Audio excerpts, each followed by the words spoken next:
330 Roman warships. The water between them and the horizon was filled with more. Not fishing boats, not transports, not the kind of modest coastal fleet a land empire keeps for emergencies. Warships, quinqueremes. The same design Rome had not possessed 8 years earlier. The figure that follows is one Polybius states explicitly, and which modern historians have verified is consistent with the known crew requirements of these vessels. Approximately 290,000 men converged on the waters off Sicily's southern coast in the summer of 256 BC. Not across a campaign season, not spread across multiple engagements separated by days of marching. On one day, in one body of water. In an engagement that scholars of ancient naval warfare place in genuine competition with the Battle of Leyte Gulf in 1944. For the title of largest naval battle in human history. Rome had not owned a single warship when this war began. Here is the question that the numbers alone cannot answer. Rome watched the Corvus, the boarding device mounted on those prows, the mechanical raven that turned every naval engagement into a land battle on floating platforms, contribute to a victory so comprehensive it enabled Rome's first invasion of Africa. And then, in the year that followed that victory, Rome watched the same device likely contribute to the greatest maritime disaster in ancient history, killing tens of thousands of men in a single Mediterranean storm. How does an institution absorb that paradox? That its most important innovation was simultaneously its greatest achievement, and possibly its most catastrophic liability, and keep building ships anyway. The Roman Senate in 254 BC authorized new fleet construction after losing fleets in 255. It authorized new construction again after 249. It financed its final fleet on private loans because the treasury had nothing left. Polybius considered this the most remarkable quality he had ever documented in any political system. The ancient sources show us what Rome built. They never quite explain why it refused to stop. You will learn why Hamilcar's battle plan at Ecnomus was genuinely brilliant, sophisticated enough that it fractured the entire Roman formation and created 3 simultaneous crises that Rome had no obvious way to survive. You will learn the single command decision made at the battle's turning point that Goldsworthy identifies as the specific reason Rome won, and why that decision was not the obvious one. And you will discover why the man who commanded the victorious fleet, who invaded Africa and came within 16 kilometers of Carthage's gates, ended his life in a Carthaginian prison, and why the story Rome told about how he died is almost certainly fiction invented a century after the fact. To understand what 290,000 men were doing off Sicily in 256 BC, we need to go back to the moment Rome decided that losing the sea was something it could not afford, and the decision that made everything which followed inevitable. The war that produced Ecnomus began over a dispute so small that neither Rome nor Carthage initially understood what they had stumbled into. In 264 BC, a band of mercenaries called the Mamertines, former soldiers of the tyrant of Syracuse who had seized the Sicilian city of Messana after his death, found themselves squeezed between 2 expanding powers. Carthage, which had been the dominant force in western Sicily for generations, had installed a garrison in the city. Syracuse, the island's most powerful Greek city-state, was threatening from the south. The Mamertines, with the pragmatism of professional soldiers who had fought for pay their entire careers, played both powers simultaneously, eventually appealing to Rome for protection while their Carthaginian garrison was still in place. Rome's decision to intervene was controversial within the Senate itself. It was, as Polybius recognized when he wrote about it roughly a century later, a genuinely transformative moment. The first time the Roman Republic had committed forces outside the Italian peninsula. Rome was a land power. Its military identity had been built over centuries of Italian consolidation. Disciplined legionary infantry organized in maniples, sophisticated siege engineering, a command culture that valued personal courage in leaders who fought at the front of their formations. What Rome was not, and had never attempted to be, was a maritime power. The Mediterranean was Carthage's domain, and had been for as long as anyone could remember. Carthage was something genuinely different from Rome in almost every structural respect.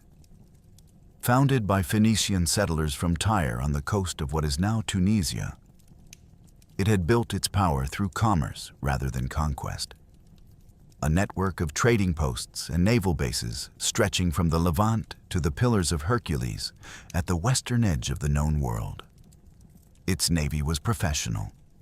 Its sailors trained across generations, its admirals experienced in the specific tactical vocabularies of ancient sea warfare. The diecplus, the periplus, the precise geometry of ramming attacks executed at speed against maneuvering targets. Carthage's citizen body did not fight its wars directly the way Rome's did. It hired mercenaries for land combat and maintained a professional navy for sea control. When these two systems collided in Sicily, the tactical mismatch was total. The strategic problem became apparent within the first few years of fighting. Roman legions were nearly invincible in open land battle on Sicily. They took Agrigentum in 262 BC after a prolonged siege, demonstrating that even fortified Carthaginian positions could fall to determined infantry assault. But Sicily's coastline told a different story. Coastal cities that the Romans captured by land could be reinforced and resupplied by Carthaginian ships before Roman garrisons could be consolidated. Cities that remained loyal to Rome could be raided, harassed, and isolated from the sea. The war oscillated exactly as Polybius described it. Inland cities flipping to Rome when the legions were nearby, coastal cities deferring to Carthage when the fleet was offshore. The balance shifted back and forth, consuming men and money on both sides, resolving nothing. Polybius was explicit about why Rome made the decision that followed, and his account carries the authority of a writer who considered this moment the most consequential institutional choice in Roman history. He described the Senate's recognition that so long as Carthage held unchallenged naval supremacy, the war could not be decisively won. Roman territory kept being raided. Carthaginian territory suffered nothing. The calculation was straightforward and the conclusion unavoidable. Rome needed a navy. The mechanism of how Rome built that navy carries some legendary quality even in Polybius's telling, and scholars treat it with appropriate caution. The account goes that Roman shipbuilders used a beached Carthaginian quinquereme as a construction template, copying the enemy's design directly, learning naval architecture through reverse engineering rather than indigenous tradition. Whether this is literally accurate or partly mythologized as a founding narrative cannot be established with certainty from the sources available. What is documented is the scale of the undertaking. In 261 BC, the Senate authorized the construction of 100 quinqueremes and 20 triremes. Rowers were trained on benches constructed on dry land, learning the mechanics of synchronized rowing before they had ever touched open water. This detail, men learning to row on land, is either a monument to Roman organizational genius or an act of institutional stubbornness that happened to produce results. Possibly both. What followed suggests that whatever the training's limitations, it was sufficient. In 260 BC, at the Battle of Mylae off Sicily's northern coast, the Roman fleet made its combat debut against a Carthaginian force of approximately 130 ships. Rome won, decisively. 50 Carthaginian ships were taken or sunk. The Carthaginian admiral escaped in a rowboat while his flagship was captured with its full crew. The device that made this possible will require its own segment. For now, the fact itself is what matters. A fleet that did not exist 8 years earlier had just defeated the Mediterranean's most experienced maritime power in open battle.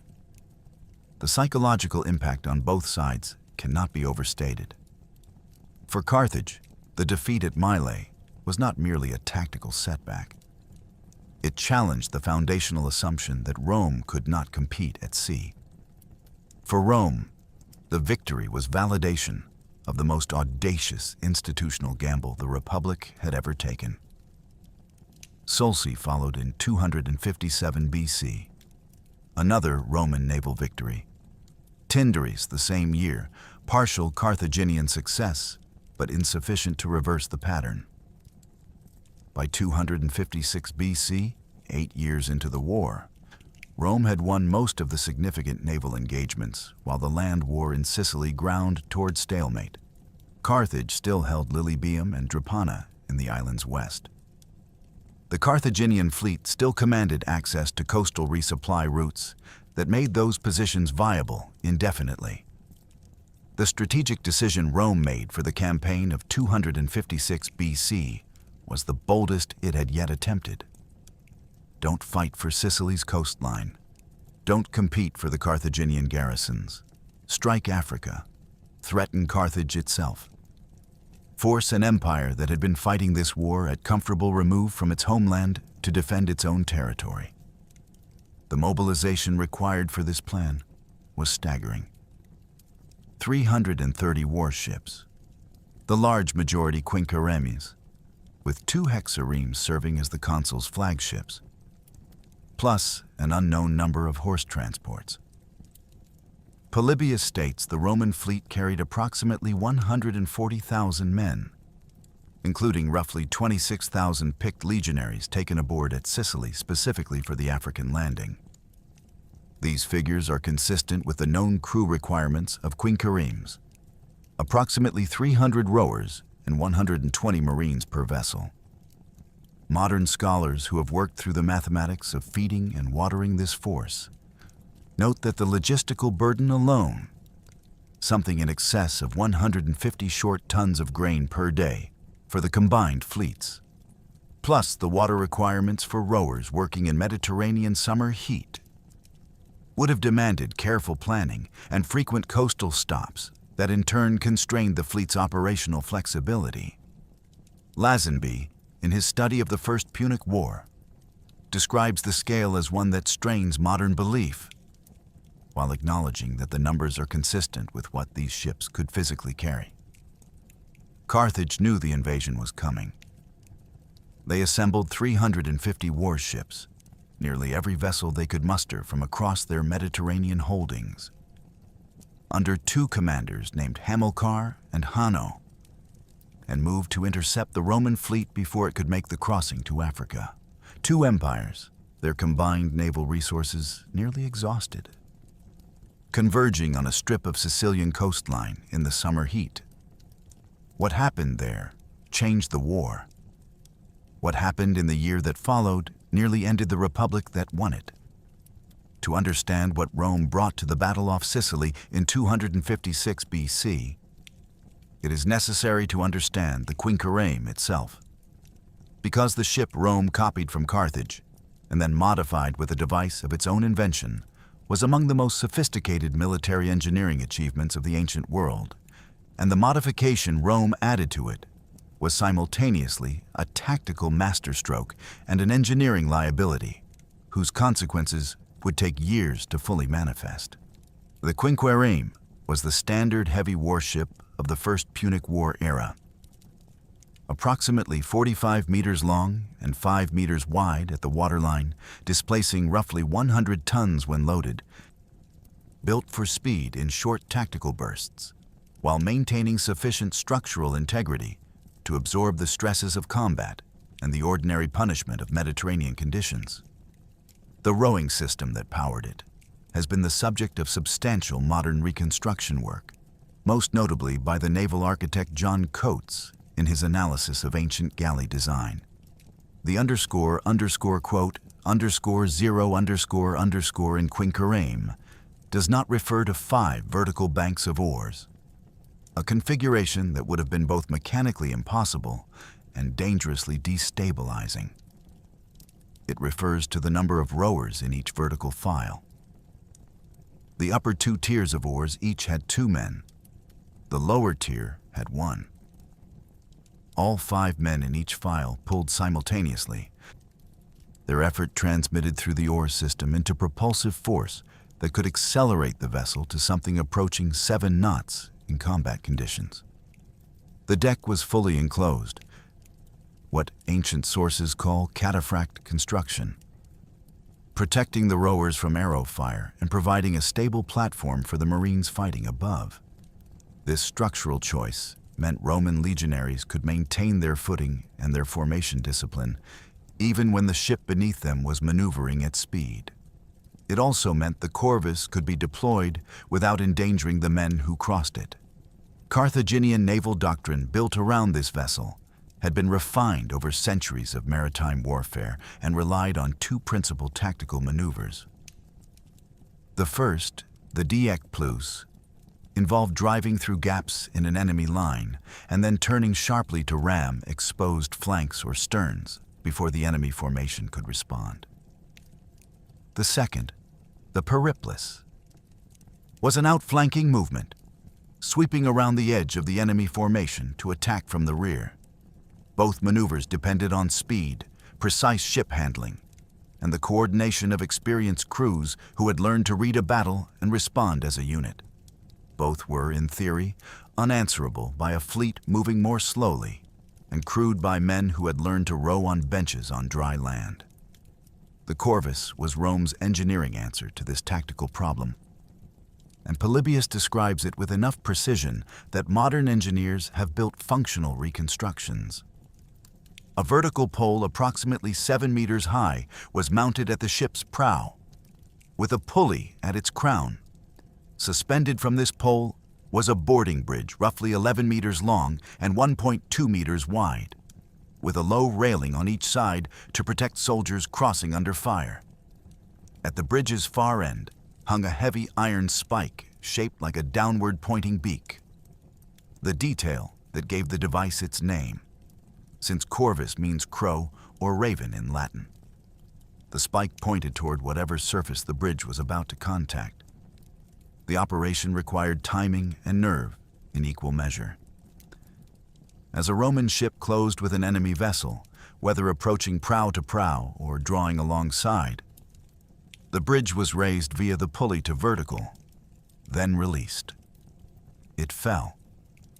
The iron spike drove into the enemy's deck planking with the full weight of the bridge behind it, embedding itself and locking the 2 ships together with a physical connection that could not easily be broken while both vessels were moving.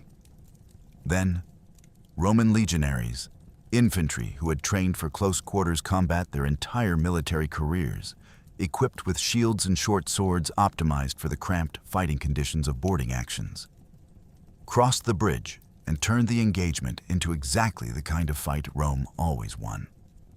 At Mylae, in 260 BC, the device had caught Carthaginian commanders so completely off guard that 30 ships were grappled and boarded before the remaining Carthaginian fleet understood what it was facing. Polybius preserves a detail that functions almost as a joke at Carthage's expense. The Carthaginian admiral escaped his own captured flagship in a rowboat. By 256 BC, Carthage had faced the Corvus at Mylae and at Sulci. They knew it existed. They knew approximately how it worked. What they had not yet developed, and this is the assessment of Goldsworthy in his analysis of the Punic Wars, was a reliable tactical counter. Every approach that closed to Corvus range risked grappling.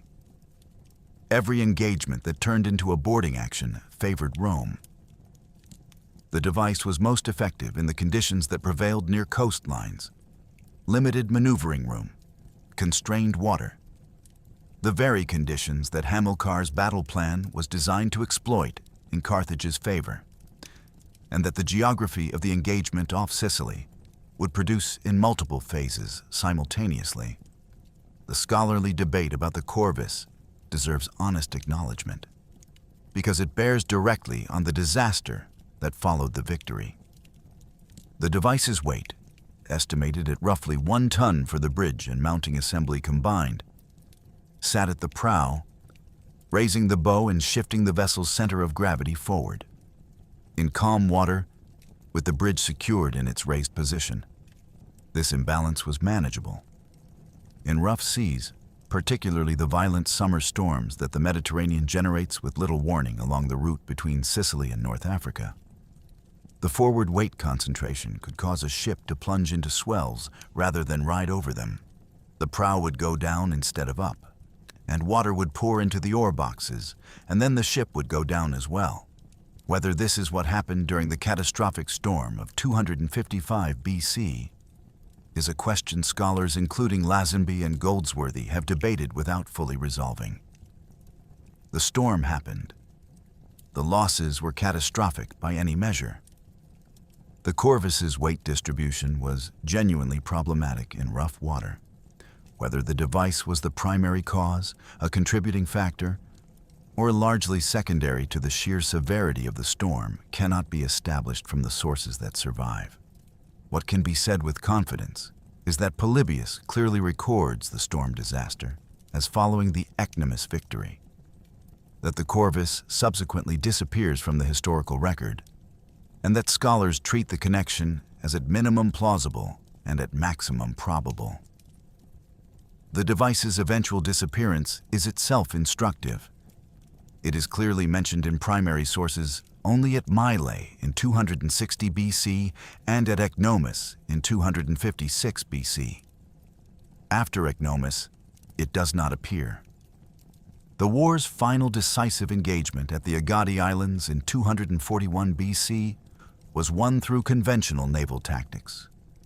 Ramming, maneuvering, the kind of seamanship that Rome's original fleet could not have executed, and that 20 years of hard experience had finally produced.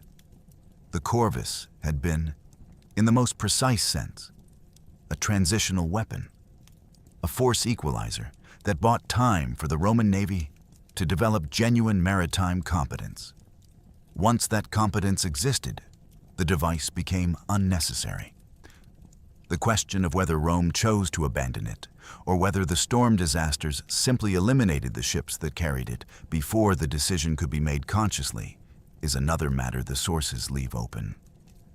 What the Agadi Islands archaeology has confirmed, through the recovery since 2004 of 25 bronze warship rams, both Roman and Carthaginian, by the collaborative project of the Soprintendenza del Mare Regione Siciliana and the RPM Nautical Foundation, is that Polybius's descriptions of naval technology and tactical practice are accurate at the level of physical evidence. The rams match his dimensions. Their construction matches his descriptions of how quinqueremes were built. 5 of the recovered Roman rams carry Latin inscriptions recording the names of quaestors who approved their manufacture. Bureaucratic quality control stamps on weapons of war. Evidence that the Roman administrative state was deeply involved in the production of its navy at every level. These objects come from the war's final battle, not from Ecnomus. But they confirm, in bronze and verdigris on the Mediterranean sea floor, that the war Polybius documented was real at the scale he said it was, with the technology he said it used. 4 men held command over approximately 290,000 sailors, rowers, marines, and soldiers on the day the fleets met off Sicily's southern coast. 2 were Roman consuls acting jointly, as the Roman Republican system always required for military command.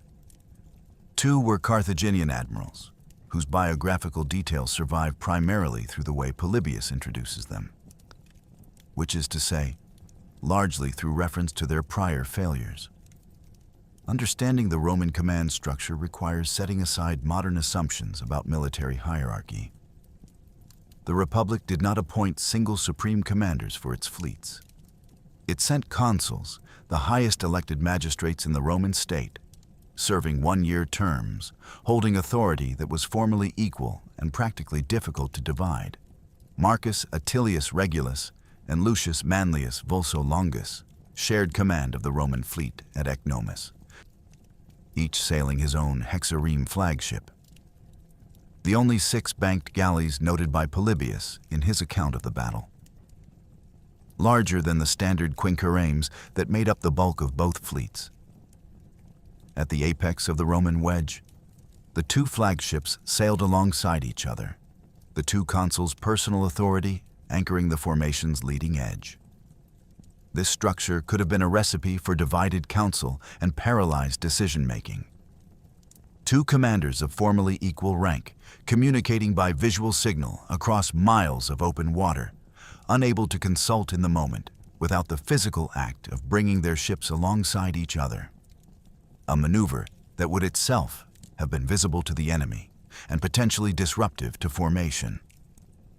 The question of whether the joint command system was a liability at Ecnomus is answered most directly by the battle's outcome. The 2 consuls' ability to coordinate their response in the engagement's decisive third phase, without apparent disagreement or delay, suggests a shared understanding of what the battle required that transcended the formal awkwardness of equal authority. Marcus Atilius Regulus was serving his second consulship in 256 BC. His first had been in 267 BC, 11 years earlier, when he had campaigned against the Salentini in the heel of Italy and captured Brundisium, the most strategically important port on Italy's eastern coast, earning a triumph for the victory. He came from an ancient Calabrian family of plebeian status, not Rome's highest aristocracy, but thoroughly embedded in the political and military class that provided the Republic's leadership. His wife was named Marcia. He had at least 2 sons who would themselves become consuls, Marcus in 227 BC and Gaius in 225 BC, the latter killed in battle against the Gauls. Ancient sources describe him as descended from the eponymous consul of 294 BC, establishing a family tradition of military service stretching back 3 generations. The portrait that emerges of Regulus as a commander, assembled from his African campaign decisions after Ecnomus, rather than from any contemporary description of his personality, is of a man capable of genuine tactical excellence, who is susceptible to the specific failure mode that attaches itself to commanders whose success has been continuous and whose opponents have shown insufficient capacity to surprise them. His performance at Ecnomus was excellent. His performance in Africa in the months that followed was excellent until it catastrophically wasn't. The connection between these 2 facts, and what it suggests about how victory affects the men who achieve it, is one of the more instructive biographical threads in the entire First Punic War. Lucius Manlius Vulso Longus is, in the historical record, almost entirely a function of what he did rather than who he was. He commanded the right vanguard squadron at Ecnomus, sailed a hexareme, and made the command decision in the battle's turning phase that Goldsworthy specifically identifies as critically important. After the African landing, he was recalled to Rome and celebrated a naval triumph, the formal public acknowledgement of a military victory that the Roman Senate awarded. He then recedes from the sources almost entirely, appearing only in passing references that suggest continued service in various capacities. He is the professional soldier of the pair. Effective, competent, historically invisible in the way that people who do their jobs well without dramatic personal narrative tend to be. Hamilcar, commanding the Carthaginian center and left wing, requires an immediate clarification that cannot be overstated. He was not Hamilcar Barca. This is not a trivial distinction. Hamilcar Barca, the father of Hannibal. the military genius who would wage a decade-long guerrilla campaign in Sicily in the final years of the First Punic War, and who planted in his sons the seeds of the Second, did not take his Sicilian command until 247 BC, nearly a decade after Ecnomus. The Hamilcar at Ecnomus was a different man who happened to share one of the most common names in Carthage's ruling class. He had commanded at the Battle of Tyndaris in 257 BC, a partial Carthaginian success that demonstrated his tactical competence. And he brought to Ecnomus a battle plan of genuine sophistication. The plan was not to win through superior force, though the Carthaginian fleet's 350 ships gave them a numerical advantage. It was to use that force to break the Roman formation apart, and then win the resulting fragmented engagements through superior seamanship, in conditions where the Corvus could not be effectively deployed. This is, as Goldsworthy observes in his analysis, a plan that understood Rome's weakness correctly and designed an engagement around exploiting it. That it ultimately failed is not evidence that it was poorly conceived. It failed because of what happened after it succeeded, because the Romans proved more resilient in the subsequent crisis than the plan had required them to be. Hanno, commanding the Carthaginian right wing, enters Polybius's account through one of the most pointed editorial introductions in ancient military history. He is identified, with no further elaboration, as Agrigentum had been a Carthaginian defeat in 262 BC, one of the war's early engagements, before Mylae, before Rome had even built its navy. Hanno had been defeated in a land battle before the war became primarily naval. He came to Ecnomus with the burden of that record, commanding the fleet's fastest ships, the outflanking squadron designed to sweep around the Roman rear, in what was supposed to be the largest naval battle of the ancient world. His initial execution of his assignment was successful. His subsequent retreat, when the victorious Roman vanguard returned to threaten his position, was the right tactical decision. History preserved his name primarily through Polybius's pointed introduction and the manner of his eventual reversal. What happened to him after Ecnomus?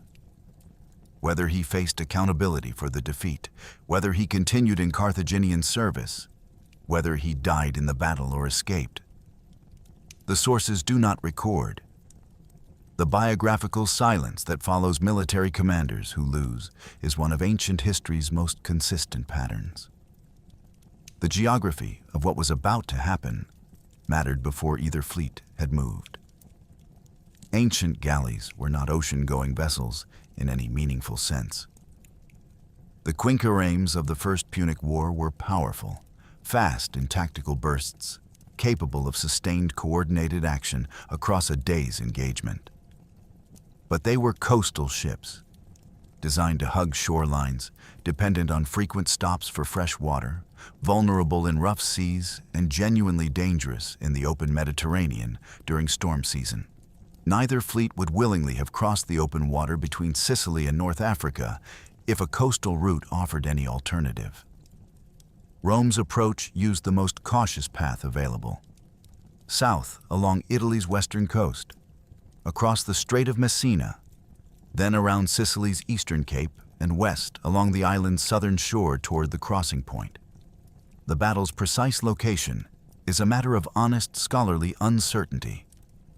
For centuries, convention has placed it off Cape Ecnomus, modern Poggio di Sant'Angelo near Licata, and this location has become so embedded in historical writing that the battle is named for it.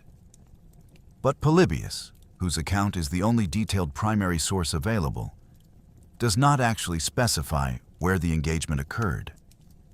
The medieval historian Joannes Zonaras, drawing on the now largely lost history of Cassius Dio, places the battle immediately east of Heraclea Minoa, the Carthaginian fleet's staging point on Sicily's south coast. This location makes logistical sense. The Carthaginians had moved east precisely to intercept the Roman fleet, and the battle probably occurred roughly where the Roman westward progress met the Carthaginian eastward deployment. The name Cape Ecnomus is, as the Wikipedia article on the battle explicitly notes, a modern convention unsupported by primary sources. A history committed to accuracy should say, off Sicily's southern coast, in waters near what is now Leyte, at a location we cannot precisely establish from available evidence. The Roman formation for the approach was the most ambitious naval geometry the Republic had yet attempted. And understanding it is essential to understanding how Hamilcar's plan worked and why the battle unfolded as it did. 330 warships, plus an unknown number of horse transports arranged in a 4-squadron wedge. Squadrons 1 and 2 formed the apex, each arrayed in echelon. Ships in single file, angled diagonally, and together creating the wedge's 2 leading edges.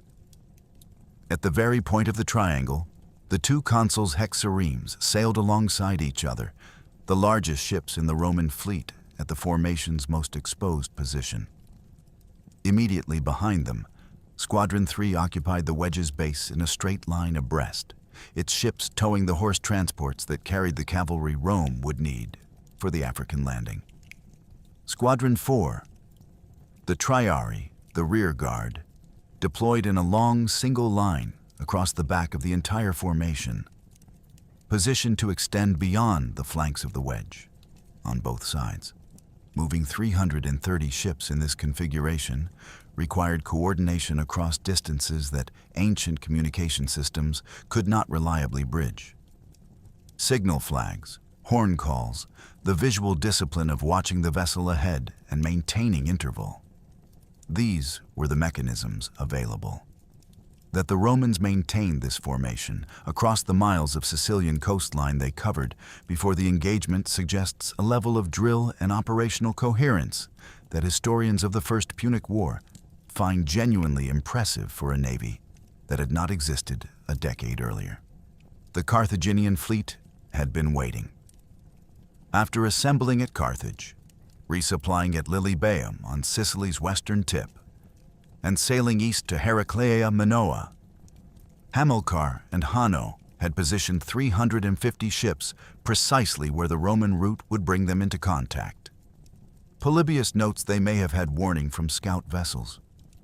Small, fast ships capable of moving quietly along the coast and reporting enemy positions.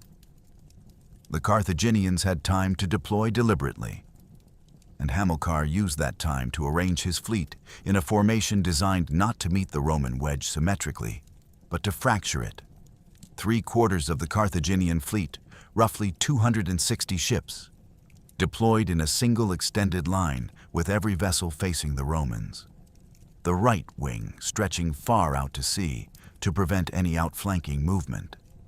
The remaining quarter, Hanno's squadron of the fastest quinqueremes, angled toward the Sicilian shoreline at the Carthaginian left, positioned to move against the Roman flank that was closest to land. The overall shape was a long, slightly curved crescent that invited the Roman wedge's point to drive into its center, which was exactly what Hamilcar needed it to do. Polybius preserves something from this moment that no Roman equivalent records. The speech Hamilcar and Hanno gave to their forces before the engagement. The content, in translation, is stripped of any rhetorical pretension. They told their men, if they won, they would be fighting afterward for Sicily. If they lost, they would be fighting for their homes, their families, and the city of Carthage itself. The men heard this, understood the stakes it named, and embarked in what Polybius describes as a confident and menacing spirit. Whether this confidence was genuine or performed, whether the sailors who rowed out that morning believed they would win or simply accepted that they had no choice but to try, is not something the sources can tell us. What Polybius records is the external face of it. Readiness. No Roman pre-battle speech survives from Ecnomus.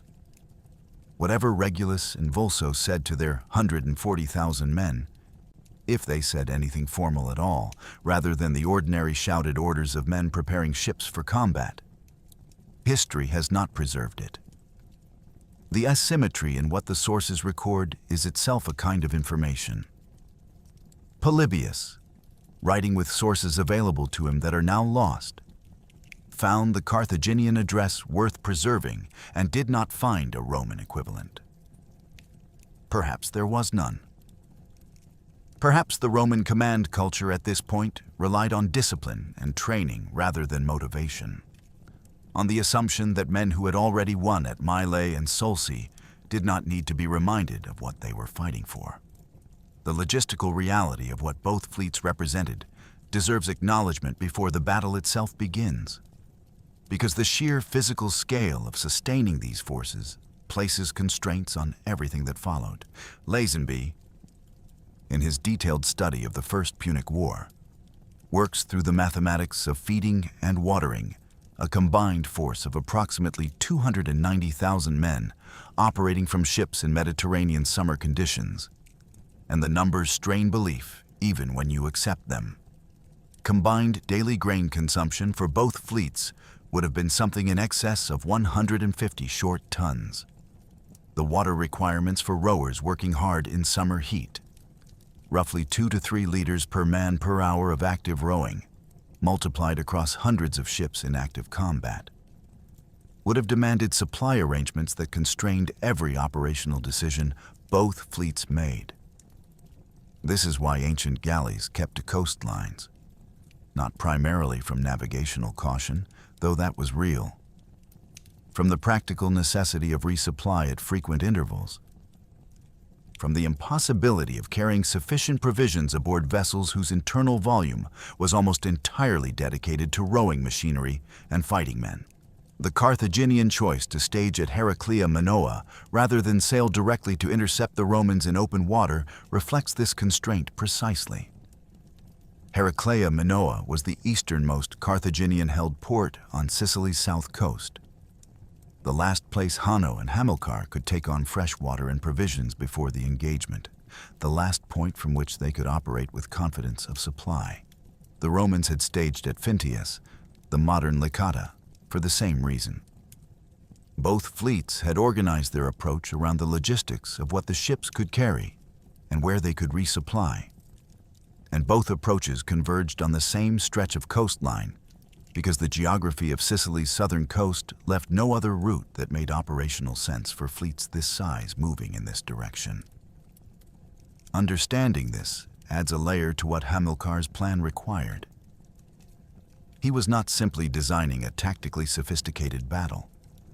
He was designing it knowing that both fleets' operational flexibility was constrained by supply considerations, that neither side could afford a prolonged standoff or an engagement that drifted far into open water without losing the logistical security of the nearby coast.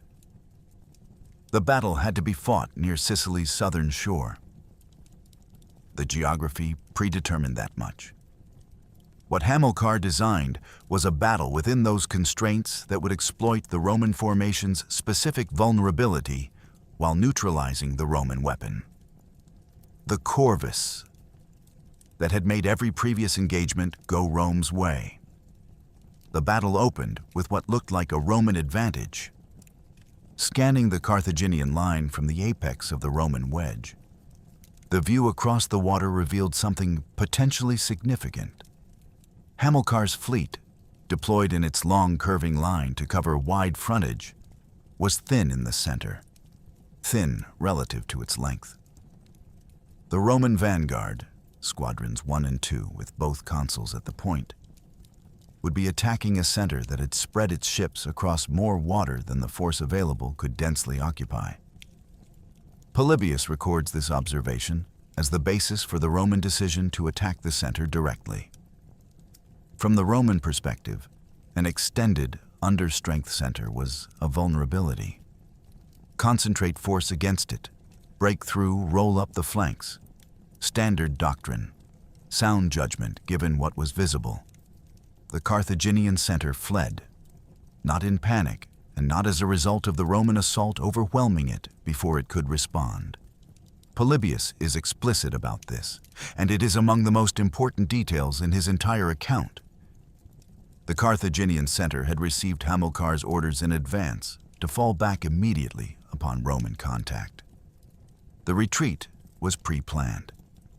Every ship that pulled back from the Roman advance was executing a prepared stratagem, withdrawing in order, maintaining cohesion, creating the visual impression of a rout, while sustaining the organizational capacity to reverse course on signal. The Roman vanguard pursued. Squadrons 1 and 2 accelerated. Both consuls were personally driving their flagships forward into what appeared to be a collapsing enemy center. The pursuit was vigorous. Polybius uses language suggesting urgency. The Roman ships pressing hard on what they believed were fleeing enemies. From the perspective of the men rowing those ships, this must have felt like the battle's decisive moment arriving early. The center was broken. The flanks would follow. The engagement was already won. Behind them, the wedge was coming apart. Squadron 3, towing the horse transports, could not match the vanguard's pace. Horse transports, unlike warships, were designed for cargo capacity rather than speed. Towing them added drag to every ship in the squadron.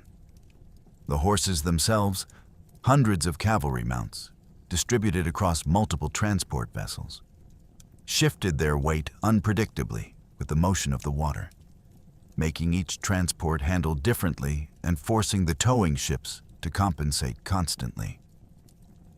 The practical result was that Squadron 3 fell behind. The gap between the advancing vanguard and the struggling base of the wedge grew with every stroke. Squadron 4, the Triarii, had been positioned to protect the transports. Their role required them to stay with Squadron 3. As the vanguard raced forward and the base of the formation lagged, the tight geometric coherence of the Roman wedge, designed to provide mutual support across all 4 squadrons, stretched into a separation that grew wider with distance and time. Hamilcar was watching this happen. When he judged the gap sufficient, when Squadrons 1 and 2 had moved far enough forward that the physical distance between them and the rest of the formation prevented immediate mutual support, the signal went up from his flagship. The entire Carthaginian center turned simultaneously. What had been a retreat became a battle line. Ships that had been pulling back now drove forward. The engagement that followed involved the Carthaginian fleet's full tactical capabilities being brought to bear on a Roman vanguard that was no longer part of a coherent formation, but a separate force fighting its own engagement miles ahead of any support. The Carthaginians used their speed advantage to probe Roman flanks, to attempt the approach angles that the Corvus was designed to prevent, but which were possible when the defending ships were already committed to other grapples. The Romans held. The Corvus worked. Ship after ship was locked together and contested in the close-quarters infantry fighting that Roman legionaries had trained for. Polybius notes that the Roman crews were fighting, literally, under the eyes of both consuls. The 2 commanding officers personally present, personally engaged. The full weight of Roman command authority in the water with their men. Holding the center cost something. Ships were damaged. Men were killed.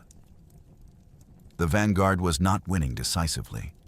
It was sustaining an attritional engagement against a larger Carthaginian force that had chosen its ground and its terms. And while this was happening, in 2 other places, miles apart, the rest of the Roman fleet was discovering exactly what Hamilcar's plan had been designed to produce. The sophistication of what Hamilcar had engineered deserves acknowledgement before moving to what it produced. He had correctly identified that the Roman wedge's coherence depended on mutual support among its 4 squadrons. He had correctly predicted that the vanguard would pursue an apparently fleeing center aggressively enough to break that coherence. He had positioned his flanking forces to strike the exposed rear and shore squadrons precisely when they were most isolated. and he had designed the engagement to occur in phases that would prevent any one Roman crisis from receiving help from any other sector of the Roman fleet. Goldsworthy's assessment that this was a sophisticated plan that nearly achieved its purpose is not praise offered grudgingly to a defeated enemy. It is an accurate reading of what the battle's second phase demonstrates about the Carthaginian command.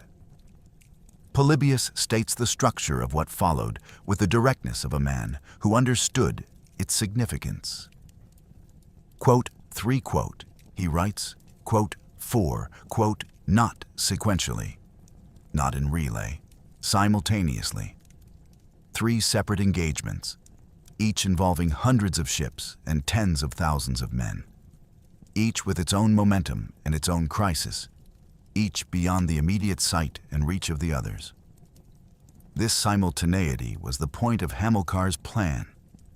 A Roman fleet fighting in 3 separated engagements at once could not mass its forces, could not reinforce a struggling sector from a succeeding one, could not coordinate the kind of mutual support that the wedge formation had been designed to provide.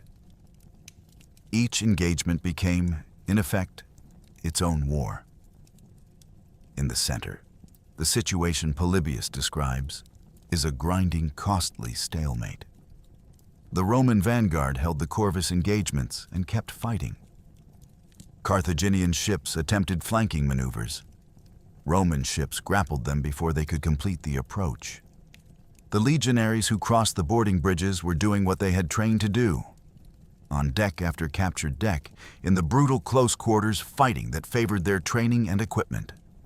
But they were not breaking through. They were sustaining, not winning, a battle of attrition against a numerically larger force that had chosen the engagement terms. In the Roman rear, Hanno's right-wing squadron was executing the movement it had been positioned and waiting to make. This force carried the Carthaginian fleet's fastest quinqueremes, selected specifically for their speed and maneuverability, held back during the opening phase while Hamilcar's center performed its retreat, and now sweeping across open water to strike the Roman triarii from behind. Polybius's description of what the rear guard experienced uses the phrase great embarrassment and distress, language that in ancient military writing describes a serious tactical crisis, not a minor inconvenience. The triarii were fighting for survival against ships faster than their own, attacking from a direction they had been designed to guard against, but had not yet been tested against in a major engagement. Critically, they had not broken. Polybius's account, carefully read, indicates that the triarii were suffering and struggling, but maintaining organizational coherence. They were fighting, taking losses, holding their position without routing. Against Hanno's fastest ships, that was itself a significant achievement. But it was not sustainable indefinitely, and indefinitely was how long the battle seemed likely to last. The situation near the Sicilian shore presented its own crisis in a different key. The Carthaginian left-wing squadron, which had spent the battle's opening phase positioned at an angle to the shore, seemingly passive while the center performed its retreat and Hanno prepared his outflanking sweep, now changed formation and advanced on Squadron 3. The third squadron, towing the horse transports, had released the tow lines when the Carthaginian attack developed. The horses were loose in the water, adrift in vessels whose handlers had no choice but to let them go and fight. The third squadron found itself pushed toward the Sicilian coastline, fighting with land at its back and Carthaginian ships pressing from the seaside. This was, from a conventional naval perspective, precisely the worst position a fleet could occupy. Backed against a coast, unable to maneuver, fighting ships that could use speed and angle to dictate engagement terms, in open water. This configuration would typically end in decisive defeat. The shore sector of the Roman fleet was in genuine danger of being destroyed in place. What saved it, according to Lazenby and Goldsworthy both, was the same device that had been Rome's primary naval advantage throughout the war. Near shore, with limited maneuvering room, the Carthaginian ships that approached to ram found their speed advantage constrained by geography. The Corvus range was achievable in these conditions because the approach angles available to the Carthaginian ships were fewer and more predictable. Every vessel that came within the bridge's reach was grappled, locked, and boarded. The legionaries doing the boarding were fighting on decks that may have been pressed against the shore, in conditions that would have made any purely naval defense untenable. But they were fighting as infantry, in circumstances their training had specifically prepared them for, and they held. All three engagements held for Rome. Not comfortably, not without cost, not in the manner of a formation performing as designed. In the manner of an institution that absorbs punishment and keeps functioning because its organizational culture has been built to do exactly that. 3 simultaneous crises, 3 sectors in various states of distress, and nowhere in the Roman fleet a catastrophic collapse. Consider what this meant for the men inside it. A Roman triarius fighting Hanno's fast quinqueremes in the rear had no way of knowing that the shore sector was still holding. The legionaries crossing Corvus bridges in the central engagement had no way of knowing whether the triarii had broken and Hanno was behind them. Ancient battlefield communication was visual and local. What you could see from your own deck, what signals you could read from your own squadron's flagship, what news a fast boat could physically carry across miles of open water while both sides were engaged. The 3 battles happening simultaneously in 256 BC were, for the men fighting each of them, the only battle that existed. They held because they held, in the absence of any information that would have told them whether holding was working. That kind of unit cohesion, the willingness to continue fighting in isolation, without knowledge of the larger picture, without confirmation that survival was connected to success, is not produced by good tactics on the day. It is produced by years of training and institutional identity built long before the battle began. The 3 formations that held when Hamilcar's plan fractured the Roman fleet were not holding because they knew it would matter. They were holding because they had been built to hold. The question that would decide everything was simpler than it looked. Which of the 3 battles ended first, and what did the winners choose to do next? The center broke first. Polybius does not give us the duration of the central engagement in any unit of time we can convert to hours. He describes it with language suggesting a prolonged, grinding contest. Hamilcar's fleet pressing its numerical advantage, the Romans holding through the Corvus and the legionaries it delivered, neither side achieving the decisive breakthrough that would end the phase quickly. What eventually happened, after sustained fighting that had cost both sides significantly, was that Hamilcar's division was finally forced back. The Romans had not broken through the Carthaginian center so much as outlasted it, sustaining the attritional engagement until the Carthaginian formation's coherence degraded past the point where it could maintain the offensive. Hamilcar's ships broke off and fled. The first of the 3 battles was over. The Roman vanguard, battered, depleted, crewed by men who had been fighting for hours, had won its engagement. Both consuls were now in control of their immediate situation. Their ships were damaged, but mobile. Their legionaries had cleared Carthaginian deck after Carthaginian deck. The enemy center was gone.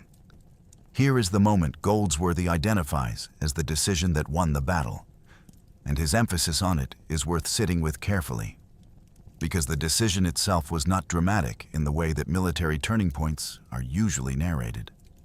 There was no single brilliant stroke, no tactical innovation, no individual heroic act. What happened was simpler and, in its simplicity, more revealing about what Roman command culture had built over the years of this war. the consuls did not pursue Hamilcar. Ancient naval doctrine, the doctrine of most ancient warfare, land or sea, called for pursuit of a fleeing enemy. Chase the broken formation. Capture or destroy what you can before it rallies.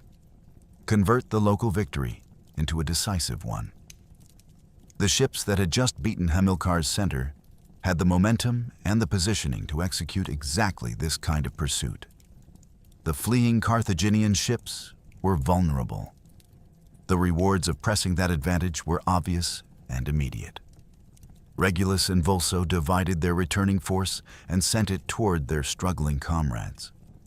Vulso's squadron turned toward the shore sector, where Squadron 3 was still pressed against the Sicilian coastline by the Carthaginian left wing.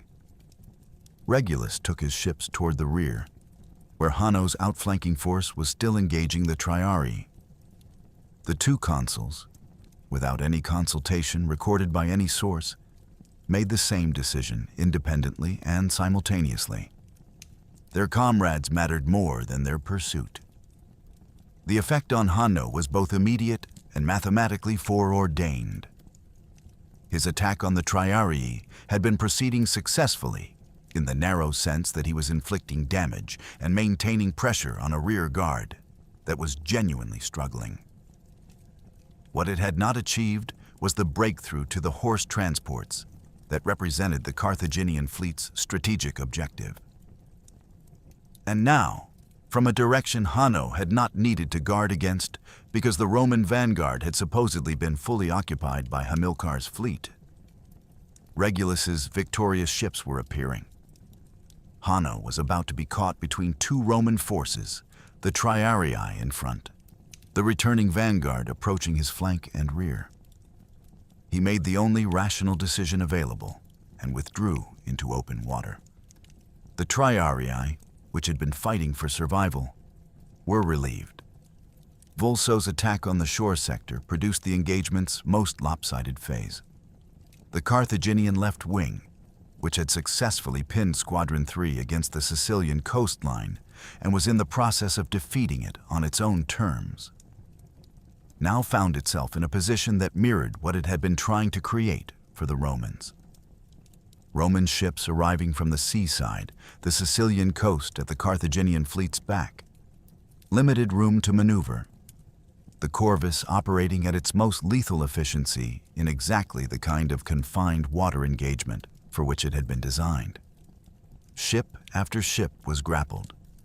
Ships that tried to escape found their maneuvering options constrained by geography. Many were boarded and taken intact. Some, unable to find a line of retreat, surrendered. The final accounting, as Polybius provides it, is the arithmetic of 3 battles fought to 3 different conclusions, and then collapsed into a single result. 24 Roman ships sunk, 30 Carthaginian ships sunk, 64 Carthaginian ships captured. The ratio, 94 Carthaginian vessels destroyed or taken against 24 Roman ships lost, was the product of 2 factors: the tactical excellence of the consul's pivot decision and the fundamental difference between a fleet that rammed and a fleet that boarded. Every Carthaginian ram that connected sank a ship.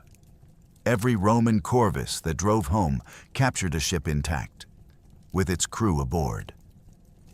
Those 64 captured vessels represented trained Carthaginian sailors removed from the war's future calculations, not as corpses, but as prisoners. The difference between killing a man and preventing him from continuing to fight is, in a long war, as significant as the battle that created it. The prows of the captured ships were sent to Rome. They were mounted on the speaker's platform in the Forum, the rostra, named now for the rams that decorated it, continuing the tradition of naval victory display that Gaius Duilius had initiated after Mylae 6 years earlier. Bronze rams from Carthaginian warships, installed at the center of Roman political life, permanent reminders built into the architecture of public speech that Rome had gone to sea and won. The waters off Sicily's southern coast in the days that followed held the evidence of what 290,000 men had done to each other. 24 Roman ships were gone. Their crew numbers, roughly 300 rowers and 120 marines per vessel, suggest that the personnel loss on the Roman side numbered in the low thousands. Though Polybius provides no explicit figure and modern estimates derive from ship totals rather than any direct accounting. On the Carthaginian side, 30 ships had sunk and 64 had been captured. The 30 that sank took their crews with them in the way that ancient naval losses always worked. Once a quinquireme's hull was breached below the waterline, the ore boxes filled with water and the vessel went down fast, and the men inside it drowned unless they could reach the surface and swim far enough to be collected. The 64 captured ships represented thousands of Carthaginian sailors and marines who surrendered intact. Men whose professional skills had taken years to develop, and who were now gone from the Carthaginian war effort, regardless of what eventually happened to them as individuals. Ancient sources do not tell us what happened to the Carthaginian prisoners taken at Ecnomus. The practice of ancient warfare was variable. Prisoners might be ransomed, enslaved, impressed into labor, or killed depending on the captor's circumstances and inclinations. That Polybius does not remark on their treatment suggests it was either unremarkable by the standards of the time or simply outside his focus in the narrative.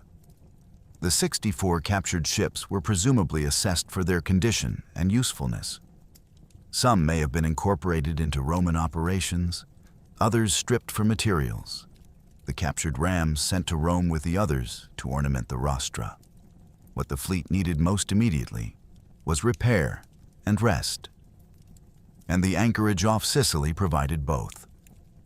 The crossing to Africa followed on schedule, the invasion that the entire battle had been designed to enable. The African strategy that had driven the construction of 330 warships and the embarkation of 140,000 men now proceeded against an enemy whose capacity to stop it had been substantially reduced. The Romans landed near Aspis, on Tunisia's Cape Bon Peninsula. They constructed a fortified camp in the manner that Roman military engineering always demanded: defensible, organized, positioned for the operations that would follow. Manlius Vulso was recalled to Rome, his naval triumph awaiting him. Regulus remained in Africa with a reduced force. The sources suggest something in the range of 15,000 infantry and 500 cavalry, to prosecute the campaign that was supposed to end the war. The initial results were genuinely impressive. Multiple Carthaginian towns surrendered or were captured. The Numidian client states that had provided Carthage with cavalry began switching their allegiance to Rome.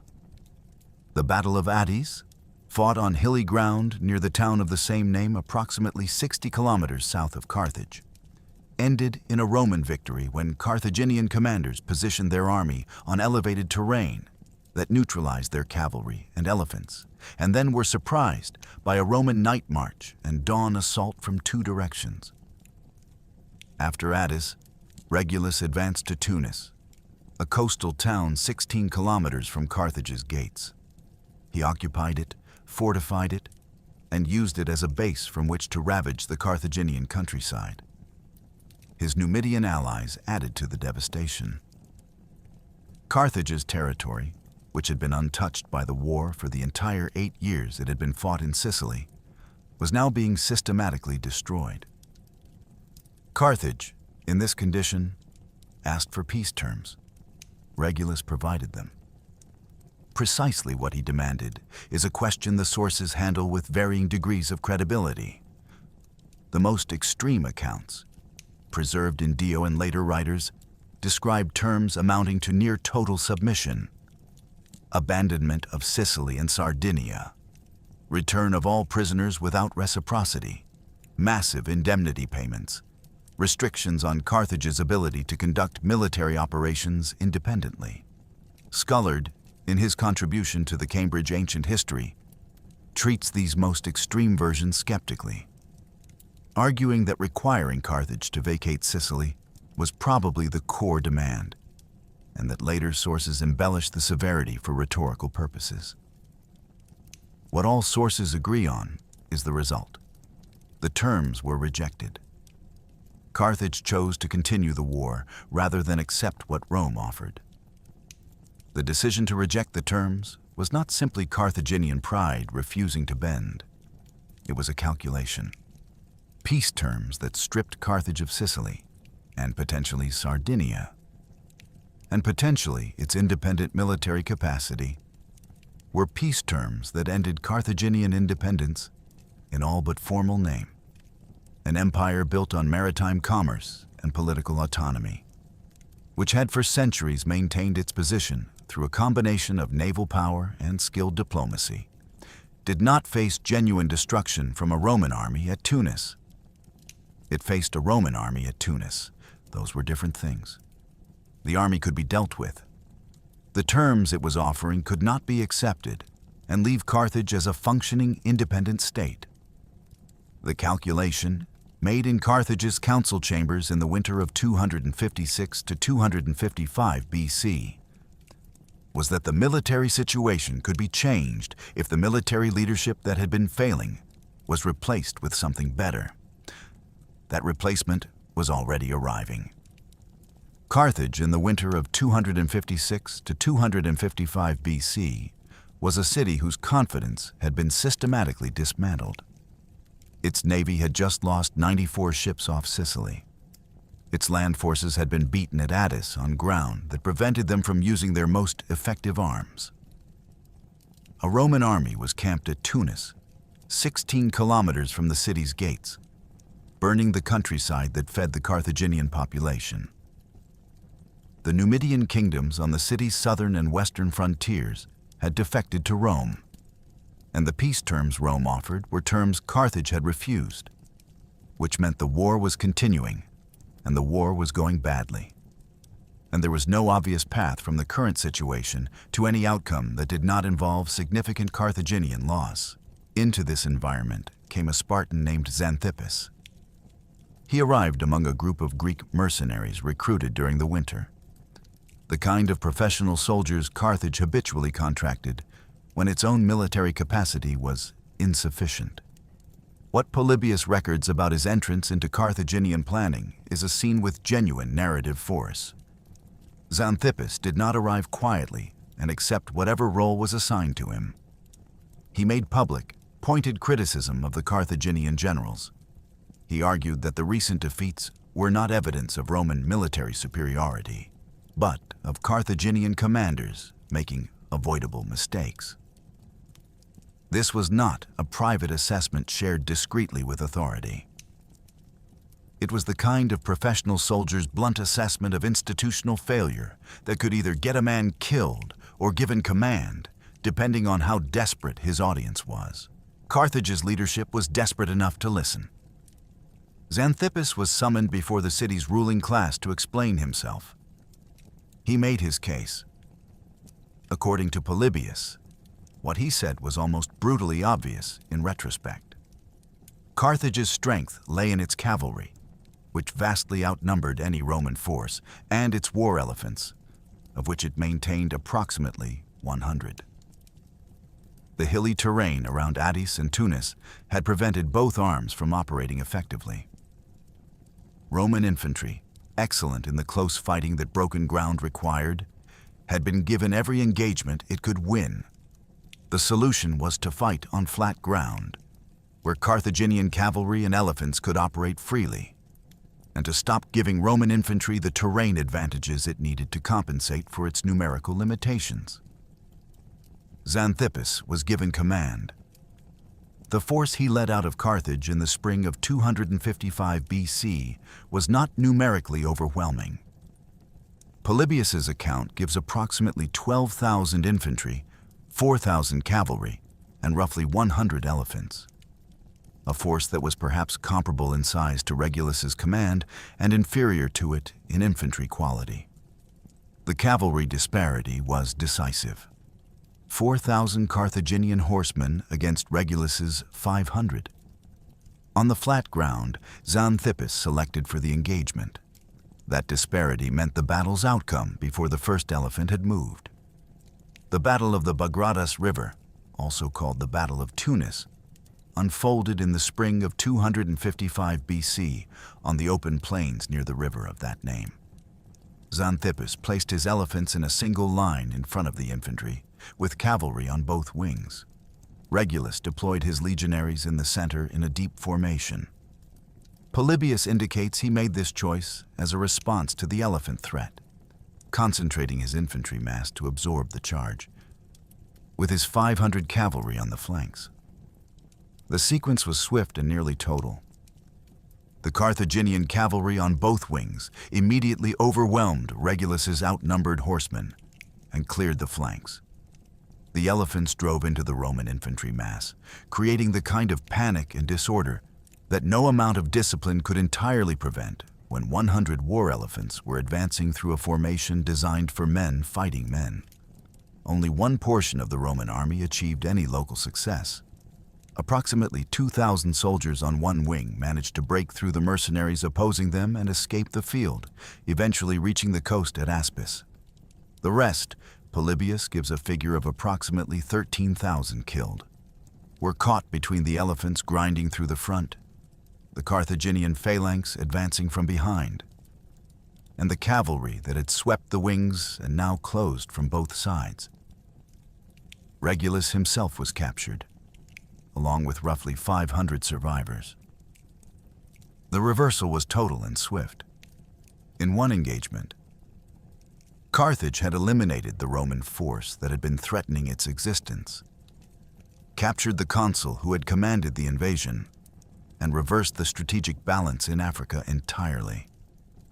The man who accomplished this returned to Greece, or possibly to Egypt, where fragments of later sources suggest further service under Ptolemy III, and then vanishes from the historical record. His fate is genuinely unknown.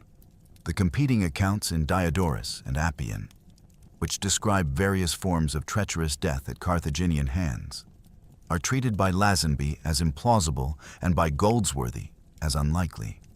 Polybius, the most reliable source, says simply that Xanthippus went home. What happened to him after that, history has not preserved. Rome dispatched a rescue fleet to evacuate the 2,000 survivors at Aspis. The fleet first defeated a Carthaginian intercepting force off Cape Hermaeum, another Roman naval victory, demonstrating that Ecnomus had genuinely damaged Carthaginian naval capacity, and then loaded the survivors and sailed north. Off Cape Pachinus, the fleet was struck by a Mediterranean summer storm. The scale of what followed is recorded by ancient sources in figures that vary so substantially that providing any single number would misrepresent the state of historical knowledge. Ancient accounts of the ships lost range from approximately 250 to figures approaching 400. The men drowned accordingly range from estimates in the tens of thousands to claims exceeding 100,000. Polybius's own account of the storm is less detailed and less internally consistent than his account of the Ecnomus battle, and scholars treat the specific figures with more caution than they bring to his naval battle tallies. What all sources agree on, and what the subsequent trajectory of the war confirms, is that the disaster was catastrophic. A loss of life and material that set Roman naval power back by years and removed from the war's future calculations a generation of experienced sailors and soldiers who had survived Ecnomus, survived Africa, survived Tunis, and then drowned in a Mediterranean night while sailing home. Whether the Corvus contributed to this disaster is the question the sources raise without conclusively answering. The device's prow-heavy weight distribution was genuinely problematic in rough seas. Losing 200 to nearly 400 ships in a single storm, even accepting the lower estimates, is a loss rate that goes beyond what storm damage alone typically produces in ancient naval records. The scholarly position, as represented by both Goldsworthy and Lazenby, is that the Corvus was a contributing factor whose precise weight in the causation chain cannot be established. The device disappeared from the historical record after Ecnomus. Whether Rome deliberately abandoned it or whether the storms simply destroyed the ships that carried it before any deliberate decision could be made, is another question the sources cannot answer. There is a story about Marcus Attilius Regulus that the Roman world knew as well as any tale from its history. Cicero used it in De Officiis, his philosophical work on ethical obligation, as the consummate example of a man who chose duty over survival. Horace versified it. Later historians elaborated it with increasing detail and emotional intensity. School children in the Roman Empire learned it as the definitive illustration of fides, the absolute faithfulness to one's word that Romans considered the bedrock of civilized conduct. Polybius does not mention it. This absence deserves to be stated plainly and clearly before the legend itself, because Polybius is the historian whose account forms the foundation of virtually everything we know about the First Punic War, whose reliability modern scholars consistently affirm, and who was writing roughly a century after the events in question using sources that are now lost. If the story of Regulus's parole and voluntary return to torture had been known and credible in Polybius's time, the analytical historian who dedicated an entire book of his histories to this war and who documented Regulus's capture explicitly would have found it relevant. He did not include it. The legend runs as follows. After his capture at Tunis in 255 BC, Regulus spent years in Carthaginian captivity. When Carthage suffered military setbacks, most accounts place this around 250 BC, following Roman victories in Sicily. The Carthaginians released him on parole to travel to Rome and negotiate either a peace settlement or an exchange of prisoners. He was bound by his parole to return if the negotiations failed. He arrived in Rome. He was granted an audience with the Senate. And then, this is the story's dramatic heart. He urged the Senate to reject both the peace and the prisoner exchange. He argued that Carthage remained weak, that continuing the war served Rome better than any settlement available, and that the Roman prisoners held in Carthage, including himself, were too damaged by captivity to be worth trading. Having given this counsel, he returned to Carthage as his oath required. The Carthaginians, furious at the failure of his mission and his role in it, tortured him to death, confining him in a spiked wooden box, pulling out his eyelids, exposing him to sleep deprivation and sunlight until he died. The earliest written evidence of this story is fragments from Gaius Sempronius Tuditanus, who was consul in 129 BC, more than a century and a quarter after Regulus's capture, and writing approximately 70 years after Polybius. By the time Cicero used the story in De Officiis in the late Republic, it had been refined into a polished philosophical exemplum.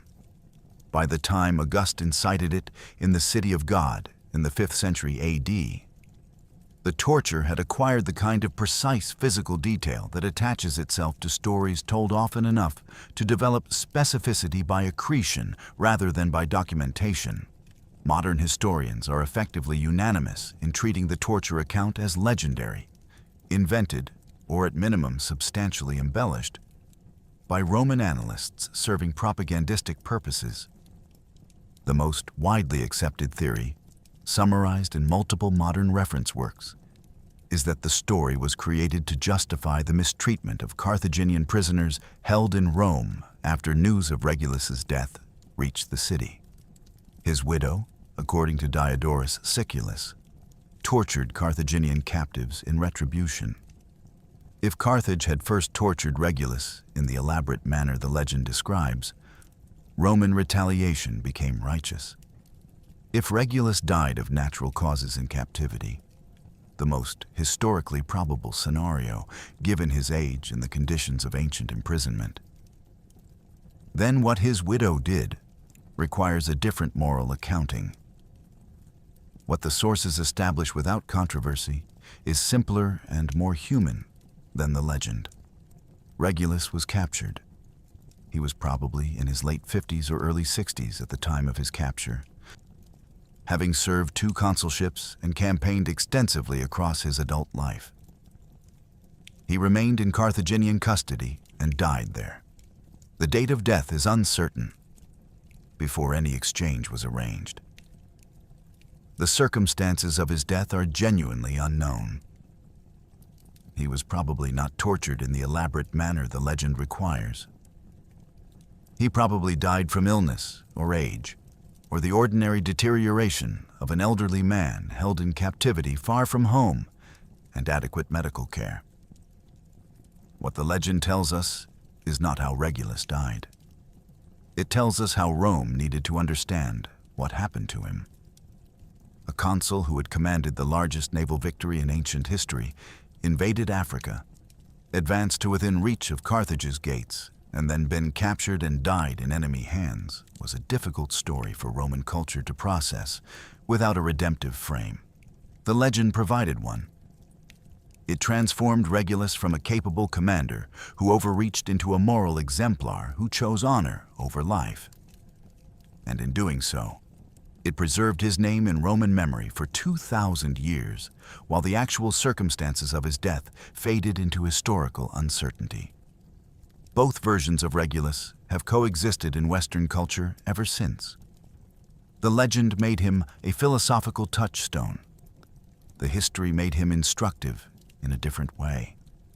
A demonstration that military excellence and strategic overconfidence can coexist in the same man, and that victories, however real, do not guarantee the wisdom to use them well. 23 years. That is how long the First Punic War lasted from its beginning in 264 BC to its end in 241 BC. Rome won the largest naval battle in ancient history in 256 BC. 17 years later, the war was still being fought. In the decade after Ecnomus, Rome's record was one of disaster repeatedly absorbed and repeatedly recovered from, with a stubbornness that Polybius considered the most remarkable institutional quality he had ever documented. Another major fleet was lost to a storm in 249 BC. Sources suggest losses of around 300 ships and their crews, though figures again vary. In that same year, at the Battle of Drepana, off Sicily's western coast, the Roman consul Publius Claudius Pulcher attacked against the explicit advice of his own officers, in conditions that were poorly suited to the engagement he forced, and lost approximately 93 ships and 20,000 men. The only major Roman naval defeat of the entire war. He was subsequently tried and fined by the Roman people for his negligence. The financial exhaustion on both sides by the war's later stages is documented in ways that make the scale of the commitment tangible. Carthage's financial situation deteriorated to the point where it requested a loan of 2,000 talents from Ptolemaic Egypt, a sum representing years of fiscal reserve, and was refused. Rome's treasury was so depleted by 243 BC that when the Senate determined a final fleet was needed to break the Sicilian stalemate, it could not finance the construction from public funds. Individual wealthy citizens were asked to lend money for the building of one ship each, repayable from the reparations to be extracted from Carthage after victory. The fleet of approximately 200 quinqueremes that resulted from this private financing was built, equipped, and crewed without direct government expenditure. It was, in a precise sense, Rome's last bet. That fleet, lighter and better crewed than Carthage's supply convoy it intercepted off the Agadi Islands on the 10th of March, 241 BC, caught the Carthaginian ships loaded heavy with supplies for the garrison at Lilybaeum. sailing into a wind that gave Rome the advantage. The battle was decisive. Carthage sued for peace.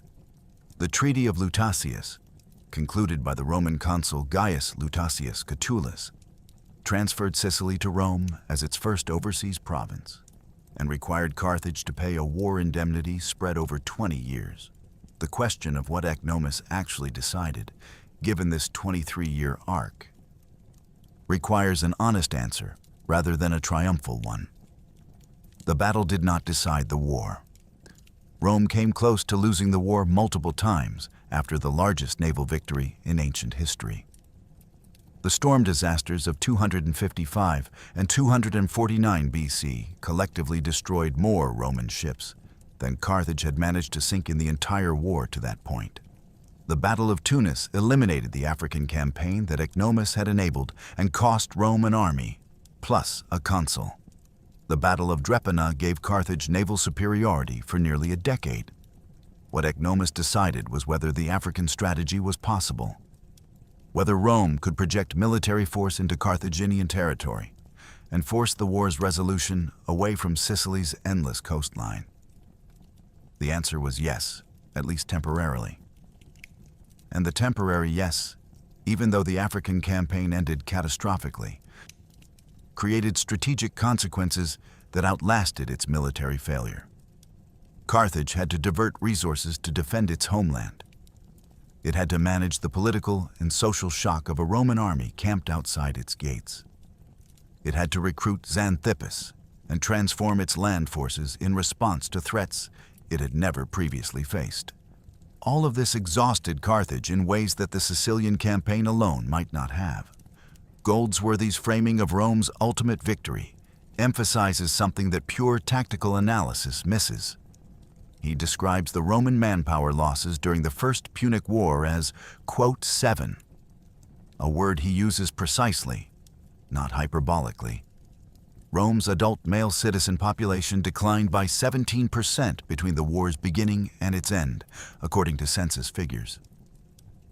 The losses in ships and men were sustained repeatedly, absorbed into the civic body, and responded to with more ships and more men.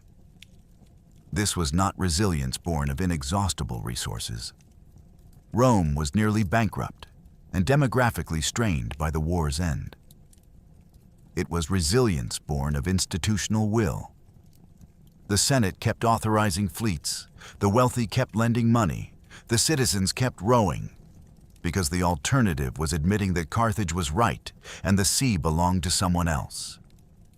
Polybius considered this quality, the will to absorb catastrophic losses and continue, to be Rome's most defining characteristic.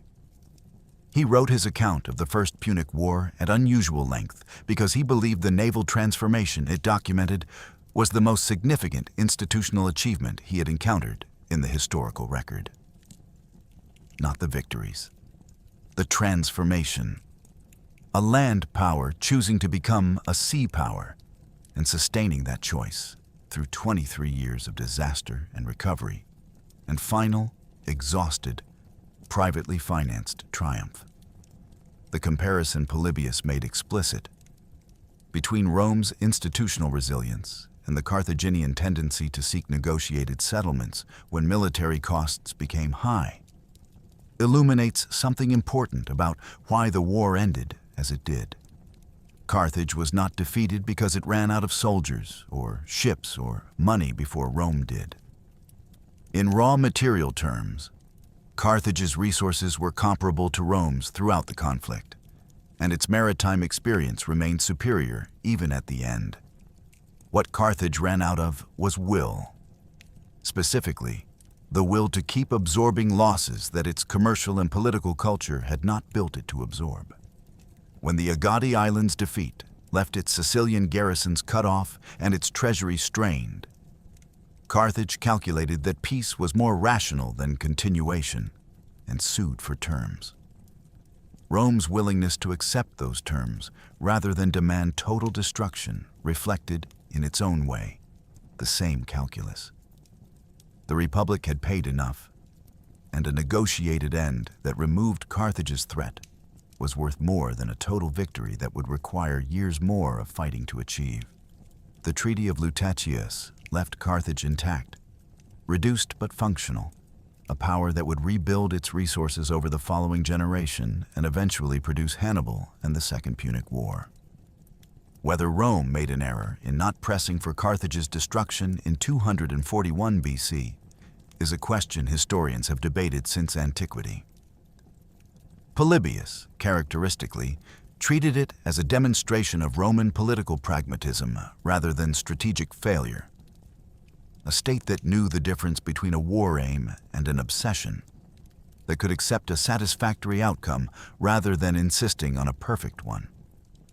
What is certain is that the First Punic War's outcome, Sicily transferred to Rome, Carthage weakened and paying reparations, the Mediterranean balance of power permanently shifted, was built on the foundation that Ecnomus provided. Without the naval victory off Sicily, no African landing. Without the African landing, no demonstration that Rome's maritime power could threaten Carthage directly. Without that demonstration, the psychological and political pressure that contributed to Carthaginian exhaustion would have been slower to accumulate. The war might still have ended in Rome's favor. The raw material of Roman institutional will suggests it would eventually have produced a result. But it would have taken longer and cost more, and the Mediterranean that emerged from it might have been organized differently. Military history instruction in institutions from the United States Naval War College to the British Staff College includes analysis of ancient naval engagements, not because the specific tactics are replicable. No modern Navy fights with Corvus and Quinquereme, but because the underlying principles that determine which engagements succeed and why are remarkably resistant to technological change. Ecnomus appears in this curriculum for reasons that reward examination. The first concerns the Corvus as a case study in force equalization. Rome, in 260 BC, could not compete with Carthage on Carthage's terms. Carthaginian seamanship was centuries more developed. Carthaginian speed was real. The ramming tactics that had been Carthage's primary naval weapon since the Phoenician traders first armed their merchant ships were optimized for conditions Rome could not yet produce. Rather than accept these disadvantages as fixed constraints, Rome designed a weapon that relocated the engagement from the domain where Carthage was strong to the domain where Rome was strongest. The Corvus did not improve Roman sailors into Carthaginian equivalents. It made the quality of sailing irrelevant once ships were locked together. The principle, identify where your adversary's advantage operates and engineer your engagement to occur somewhere else, appears across military history in forms as varied as the longbow at Agincourt, the U-boat campaign in the Atlantic, the roadside bomb in the contemporary counterinsurgency era. The specific technology changes with every conflict. The logic of forcing the engagement onto ground that favors your strengths rather than your enemies does not change. Ecnomus demonstrates it operating at the scale of 290,000 combatants against an adversary with centuries of accumulated maritime expertise, producing decisive results in the battle's first major engagement. The second lesson involves command coherence under deliberate fracture. Hamilcar's battle plan was sophisticated enough to break the Roman formation apart and create 3 simultaneous crises. This was not an accident or an opportunistic exploitation of a Roman error. It was designed. The feigned retreat was planned before the battle began. The positioning of Hanno's outflanking squadron and the left wing's shore attack were coordinated elements of a system designed to produce precisely the fragmentation that occurred. Hamilcar correctly identified the Roman wedge's vulnerability and correctly engineered the engagement to exploit it. What Hamilcar did not correctly predict was the Roman command culture's response to the crisis his plan created. The consuls' decision to divert their victorious vanguard to rescue their struggling comrades rather than pursue their fleeing enemy represents a form of command judgment that cannot be produced by tactical planning alone. It requires a shared understanding of objectives that transcends individual self-interest. The ability to recognize that the battle's purpose was the survival and success of the whole formation, not the personal glory available in pursuing a broken enemy center. Goldsworthy identifies this decision as the specific reason Rome won. Military institutions have been trying to build command cultures capable of producing it ever since. The third lesson is about the Corvus's disappearance, which, properly understood, is a lesson about when to abandon the tool that made you successful. The device appears in primary sources at 2 battles and then vanishes. The war's final decisive engagement was won without it, by a Roman fleet that had developed genuine maritime competence through 20 years of hard experience. The Corvus was not abandoned because it was a failure. It was abandoned, or simply used up by the storms that destroyed the ships carrying it, at the moment when the need for it had been outgrown. An institution that keeps using the tool that produced its early successes after the conditions that made that tool necessary have changed is not demonstrating loyalty to proven methods. It is failing to evolve. Rome evolved. The Corvus was left behind. The archaeological dimension that contemporary scholarship has added to this history deserves its own acknowledgement. Since 2004, the collaborative project of the Soprintendenza del Mare Regione Siciliana and the RPM Nautical Foundation has recovered 25 bronze warship rams from the Egadi Island site of the war's final battle. These objects were lying on the Mediterranean seafloor at depths around 80 meters, preserved by the cold and the silt, waiting roughly 2,240 years for someone to come looking. 5 of the Roman rams carry Latin inscriptions identifying the quaestors who approved their manufacture. Bureaucratic stamps, the administrative record of a government overseeing the production of weapons of war, with the same systematic attention it brought to grain distribution and road construction. One Carthaginian ram carries a Punic prayer inscription. The cultural difference encoded in the contrast between an administrative quality stamp and a prayer is itself a kind of historical document. These objects do not come from Ecnomus. They come from a battle fought 15 years later. But they confirm, at the level of physical evidence that no textual source can provide in quite the same way, that the war Polybius described was real. The ships were real. The technology was real. The men who built those rams and cast those inscriptions and sailed those ships into battle in 241 BC were doing what Polybius says they were doing, with what he says they had, for the reasons he says they had them.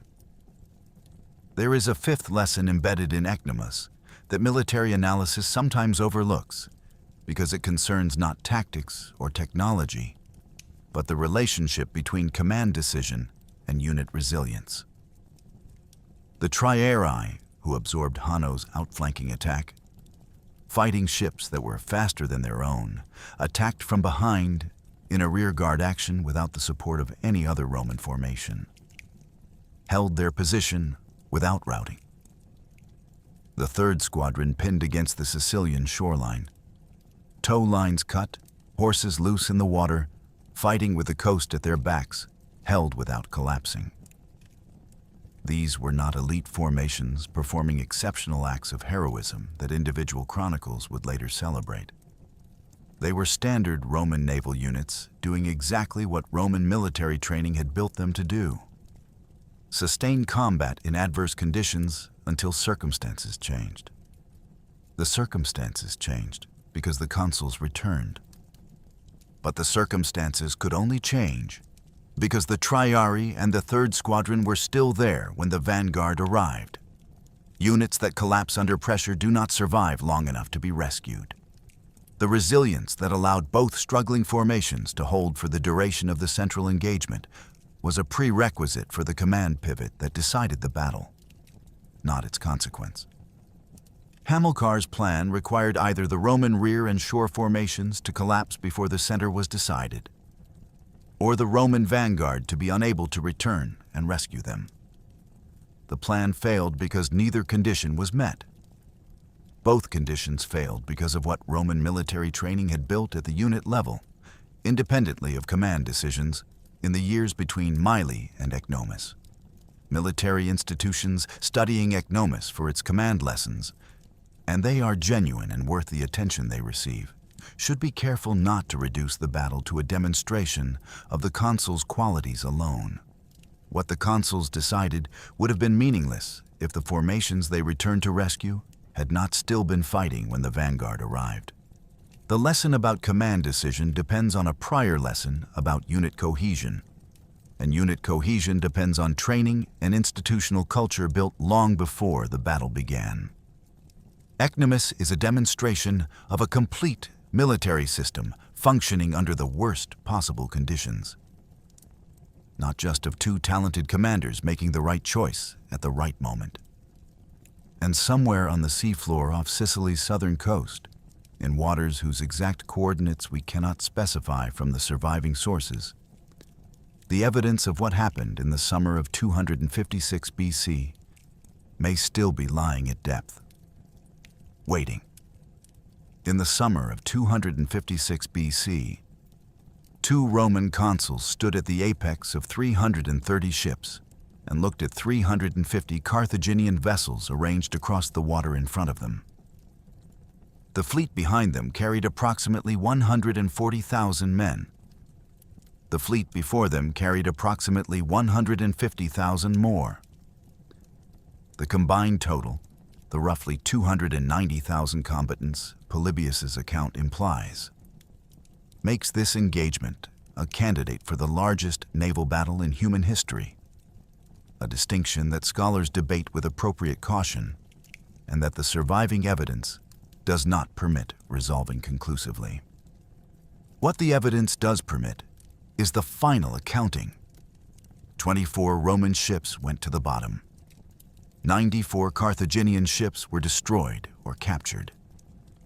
The battle produced the disparity in losses it did, because Roman Corvus boarding captured ships intact, while Carthaginian rams sank them completely. And because the command decision made in the battle's third phase, the pivot toward struggling comrades instead of fleeing enemies, converted 3 simultaneous crises into one decisive result. The consuls who made that decision did not celebrate it in any record that survives. They returned to Sicily, repaired their ships, and crossed to Africa. History preserved the outcome. It forgot the moment of decision that made it possible, which is perhaps appropriate. The most important command decisions in warfare are often the ones that look, in the moment, like the obvious thing to do, and only reveal their full significance in retrospect. The African campaign that followed achieved everything it set out to achieve, and then collapsed in the space of a single spring engagement on open ground near the Bagradas River. Regulus was captured. The rescue fleet was destroyed by a Mediterranean storm, whose precise casualties the sources record with enough variation to make any single figure misleading. The man who had stood at the point of the Roman wedge died in a Carthaginian prison under circumstances that honest history cannot specify. And the legend that replaced those circumstances, the story of the parole and the Senate speech and the voluntary return and the torture, taught Roman schoolchildren for centuries what Roman honor required of a man who had given his word. Polybius, who documented the capture and left the legend unwritten, understood the difference between what happened and what a culture needs to believe happened. Both have their uses. They are not the same use. The war lasted 17 more years. Rome lost more ships to storms than Carthage ever sank in battle. It came close to defeat at Drepana in 249 BC and close to financial collapse in 243. It built its final fleet on private loans and won the war's last battle in conditions that favored a lighter, better drilled force against a Carthaginian convoy, caught heavy and slow in bad weather. What Ecnomus purchased was not victory. It purchased the right to keep trying. The crossing to Africa, the years of pressure on Carthaginian territory that contributed to mutual exhaustion. The demonstration, repeated and documented in battle after battle over 23 years, that Rome's naval transformation was permanent. That the land power which had copied a beached enemy ship and trained its rowers on dry land benches was now something else. Something that would not stop being a naval power, regardless of what storms and defeats and financial crises were placed in its way. The modern city of Leyte, on Sicily's southern coast near the hills that ancient sources associate with the battle's staging area, maintains a local museum with exhibits acknowledging the engagement that may have been fought in its waters. There are no monuments on the water itself. The seafloor holds no markers. Tourists who visit Leyte for its Norman castle and its Greek foundations and its considerable beaches do not typically come for the naval battle. And the naval battle does not typically come to them. The obscurity is in some ways fitting. This was not a battle that ended a war or toppled a dynasty in a single day. It was a battle that purchased 17 more years of war. The right to keep paying, keep building, keep trying. Battles that buy time rather than delivering finality tend not to make the monuments list. What they make is history, which is a different thing. Polybius, who wrote about this war because he considered Rome's naval transformation the most remarkable institutional achievement he had encountered, would probably have found the obscurity fitting rather than lamentable. What he documented was not a story about a single glorious day. It was a story about what an institution becomes when it decides to absorb the cost of transformation and keep paying it. Battle after battle, storm after storm, for as long as the transformation requires. The day off Sicily was real, and it mattered, and it is worth knowing. What it cost to build the fleet that won it, and what it cost to keep building fleets after the storms took them, and what that willingness to keep paying eventually produced. That is the story Polybius thought was worth telling at unusual length. The sea that Romans eventually called Mare Nostrum, our sea, started as this: 290,000 men on a Sicilian morning, a device that looked like a raven's beak, and an institutional refusal to accept that the last battle lost meant the next one was unwinnable. The ravens are long gone. What they built is not.